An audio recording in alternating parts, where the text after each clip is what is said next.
Everybody out there in YouTube land, Ed here, and this particular video is being shot with my little digital camcorder that I have, and I know it doesn't focus real good on little small parts up close, and for that I apologize. I'm too tired to spend a lot of time trying to edit multiple different cameras together and everything, so I'm just gonna do it all on just this one camera tonight, and we're just gonna call it good at that for now. But this video is just a quick PSA as well as a bench update on what I've been working on. So for the PSA, model club that I belong to, HAMS, that's the Houston Automotive Modeler Society. See if I can, yeah, Houston is hosting the 2024 Space City Shootout Model Car Contest. I'll put a picture of the front and back side of this particular little flyer here in the video. I will do that much at least. But and feel free to pause the video to copy down the information off the flyer, or alternately, if it's maybe a little easier for you, my email is in the description of my channel. Just shoot me an email letting me know you'd like this information, and I will email it to you. Not a problem for me.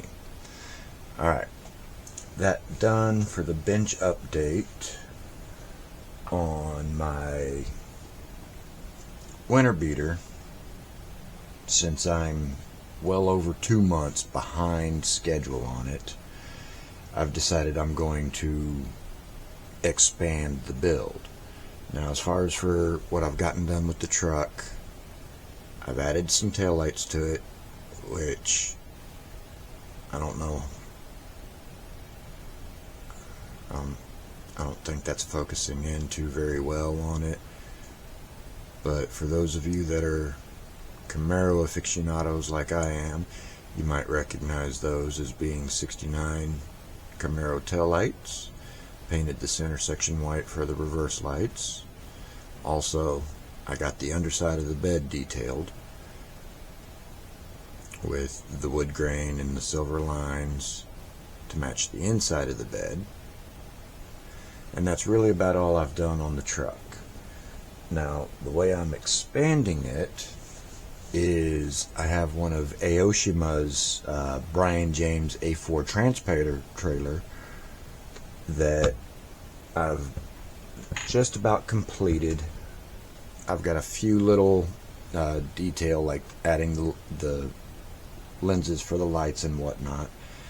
And then to ride on that trailer, I have one of Monogram's 1/24 scale 57 Chevys.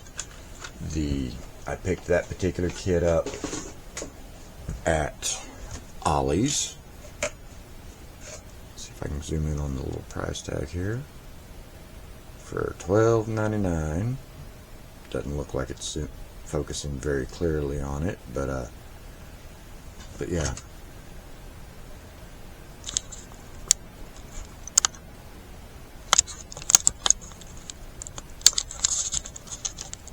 Oh, wrong way. This is the box top for the kit. It's 1/24 scale 57 Bel Air. Oh, bumped the camera. And I am kit bashing it, obviously. Now, the body, it does come with the scoop for the hood on the kit. Got the interior bucket painted and ready. I just gotta build the roll cage for it. Also, on the body, as you can see, I've tinted the rear window, the wing window, and I put on a eyebrow tint. The chrome trim on the body here is Rust-Oleum Bright Coat Chrome, and the chrome for the call out for the badges on the side and the marker lights, as well as trunk deck and front of the hood. That's Molotov chrome pin, as well as around the windows, that's Molotov chrome pin. And for the chassis, that part of the chassis, including the rear diff and springs and tires, is from the 66 Nova Pro Street. As you can see, it blue. And I have my dash for the car painted up, and I do have decals on the gauges. Can't really see them with this particular camera. For that, I do apologize. I do have the only seat that's going to be in the car, which came with the kit, painted and ready to go. It's just got to be put in. And I started putting the engine together. Painted the block blue, oil pan, and bell housing red. Cylinder heads I painted aluminum, and I had painted the custom intake that comes with the kit aluminum as well. And then when I went to go put it on,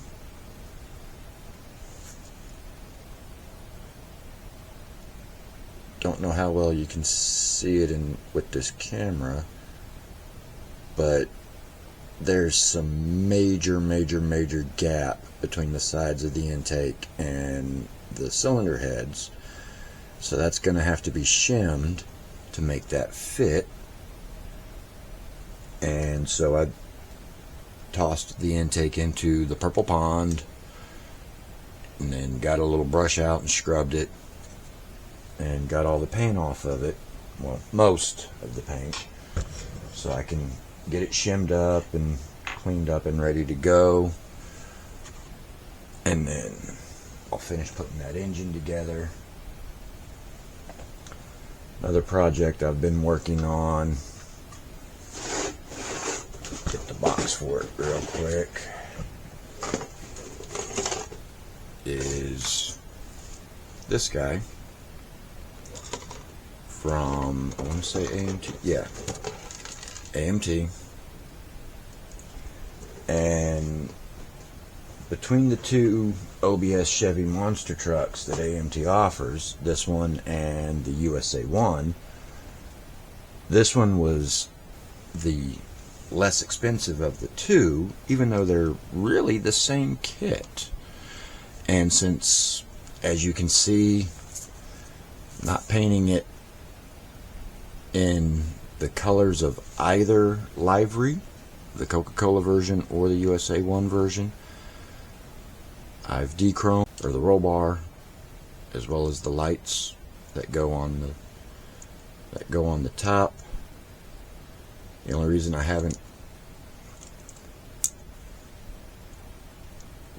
haven't glued this together yet is I want to drill some holes, get it in frame so y'all can see, drill some holes through the bottoms going into the lights for some LEDs, so I can light that up.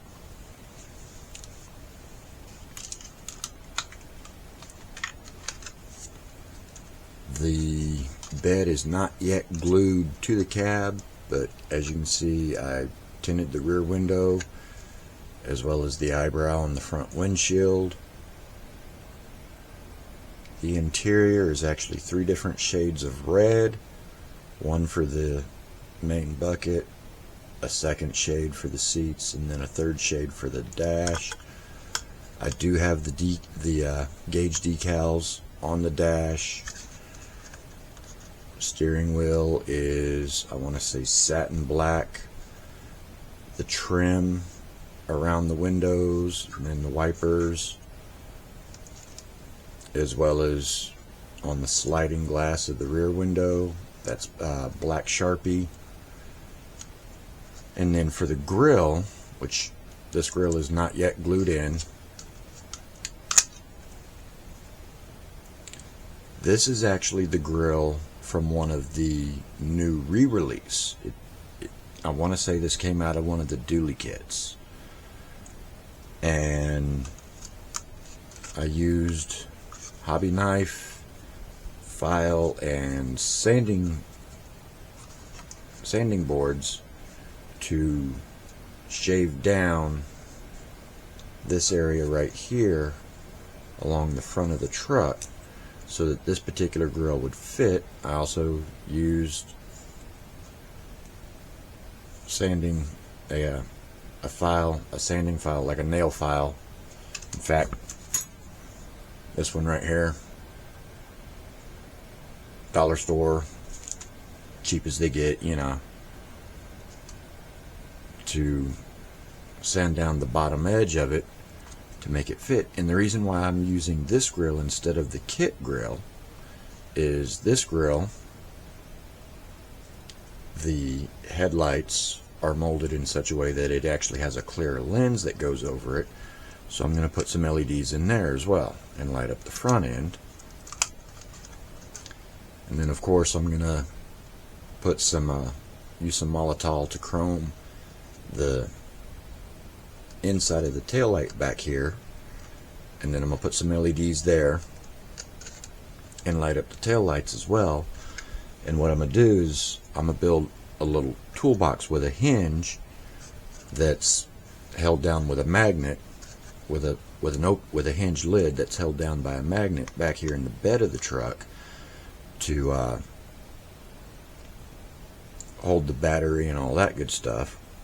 And this color, I realize it looks kind of brown, but it's actually one of Tester's extreme lacquers. It's the orange extreme lacquer, and it's a very, very metallic color paint, but I put it over a black primer. Here's the chassis for the truck, mostly aluminum with some Tamiya red X7, Tamiya gloss black X1. The U-joints are Tamiya brass? Bronze X33.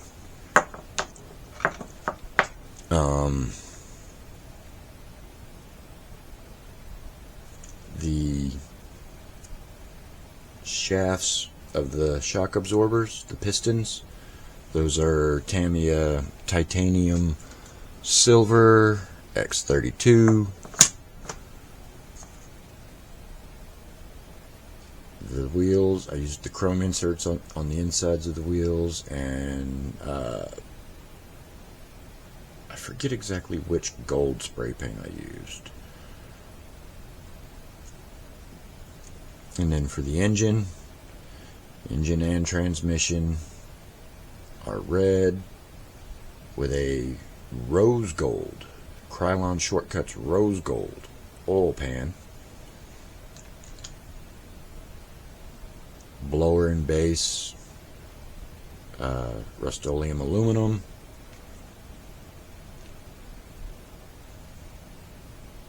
Engine front cover, timing cover is Bright Coat chrome.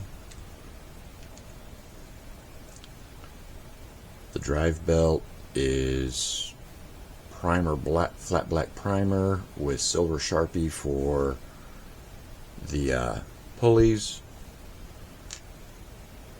And then instead of utilizing the triple carb setup that comes with the kit, I have a whole slew of 3D resin print carbs from Matthew Inman off of his website MCV Products. This is 2 of them. Can't really see them too well because this camera just doesn't focus very well, and I apologize. But very, very highly detailed. And I'm going to use a little bit of evergreen styrene to build a little plenum to set those on. And then I dechromed the paper element air filters from the 66 Nova Pro Street, and I'm gonna put those on top of the carburetors. The headers for this truck are the kit headers, and they're just Rust-Oleum aluminum. And then one other project that I just started the other day, I highlighted the kit in my recent stash ad, is the Hot Wheels 69 Dodge Charger funny car by Polar Lights. And I have to say that in the process of putting together this car, I have rediscovered why I really don't like building actual race car kits. Because as I was putting together the roll cage for the interior,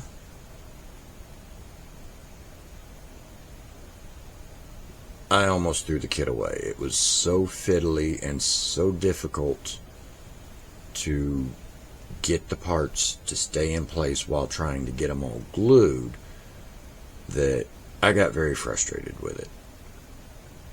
But I did manage to get the roll cage glued together. Right now it's just in primer.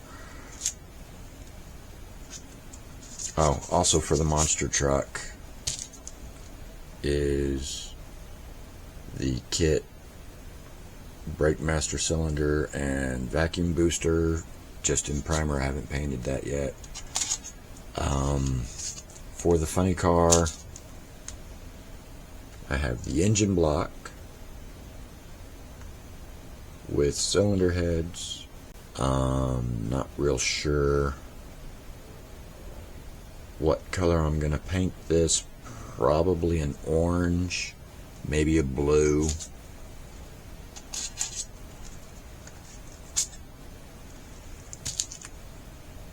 The trans pan for the automatic transmission.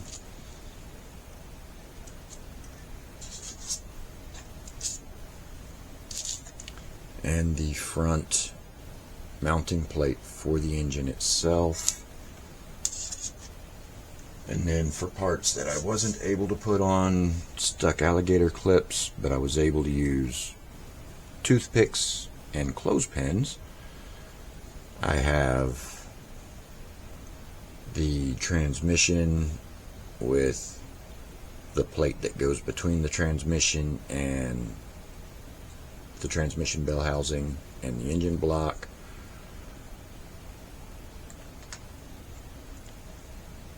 Oil pan for the engine. I have the intake base plate for the blower, and the interior pan. And then also in this little bucket here, all the white parts were chrome, and so that I didn't have to worry about paying super strict attention to those while they were dechroming, I generally do my dechroming with bleach. I've got a little tub over here on the side of my bench that I keep some bleach in. Whenever I've got a chrome part that I want to take the chrome off of, I just toss it in the bleach, let it sit for a while. I've forgotten parts in the bleach before. I've put them in there, and a month and a half later I go to build a kit and get some chrome parts that I want to take chrome off of, go to toss them in my bleach tub, and there's already parts floating in the bleach, and I'm like, oh, hey, yeah, that's right, I did do that, didn't I? Pull them out, rinse them off with some warm water, and they're good to go. The bleach does not harm the plastic in any way. It just eats up the chrome. That's why I prefer using bleach. Yes, it does tend to take longer than, say, using oven cleaner. Oven cleaner gets the chrome off just that quick, but you leave it on there too long and it can, I've had it soften plastic on me before. I don't know if anybody else has ever had that happen, but I have. So I generally prefer not to use oven cleaner. But yeah, I guess that's it. And by the way, I'm recording this Tuesday, February 13th, 2024 at, it's a little after 11 p.m. So shortly after I get this posted, I'll be going to bed because I got to get up and go to work in the morning. So whatever time of the day it is that y'all are watching this, whether it be morning or noon or night or whatever, have a wonderful whatever time of day it is. And until next time, I'll be in the garage.